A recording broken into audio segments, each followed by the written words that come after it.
ఈ నెల 27న రిలీజ్కు రెడీ అవుతున్న son of cinema trailer launch సినీ ప్రముఖుల సమక్షంలో ఘనంగా జరిగింది. ఈ కార్యక్రమంలో కోనా వెంకట్, సముద్ర, విఎన్ ఆదిత్య, శోభారాణి పాల్గొన్నారు.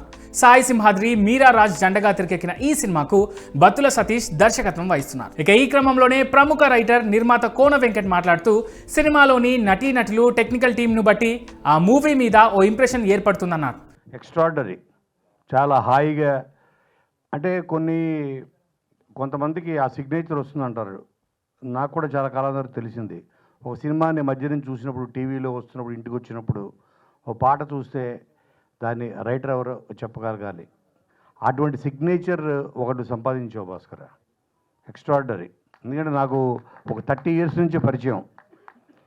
సో ఒక సినిమా తాలూకు వాల్యూ ఏంటన్నది ఆ టెక్నీషియన్సు, ఆ ప్రొడ్యూసరు, డైరెక్టర్ వాళ్ళు సెలెక్ట్ చేసుకున్న టెక్నీషియన్స్ బట్టి ఫస్ట్ దాన్ని అంచనా వేయచ్చు. అంటే వాళ్ళ టేస్ట్ ఏంటి, వాళ్ళ సినిమాని, వాళ్ళ కంటెంట్ని వాళ్ళు ఎంత ప్రేమిస్తున్నారు అన్నది వాళ్ళ selection of technicians, selection of music, దీన్ని బట్టి మనం ఫస్ట్ ఆడియన్ గేజ్ చేస్తాడు. ఆడియన్కి పరీక్ష ఇది. ఆ ఫస్ట్ పరీక్ష పాస్ అయ్యారు మీరు, సాయి. Very good. ఈ మూవీకి కాస్ట్ అండ్ క్రూ బాగా సెట్ అయిందన్నారు. ప్రతి శుక్రవారం 10ల సంఖ్యలో చిత్రాలు వస్తున్నాయని, ఇలాంటి కంటెంట్ ఉన్న చిత్రాలు హిట్ అయితే ఇంకా చాలా మంది కొత్త వాళ్ళు తెలుగు చిత్ర పరిశ్రమలోకి వస్తారంటూ చెప్పుకొచ్చాడు కోన. ఈ క్రమంలోనే సన్ ఆఫ్ పెద్ద హిట్ అవ్వాలని కోరుకున్నాడు కోన.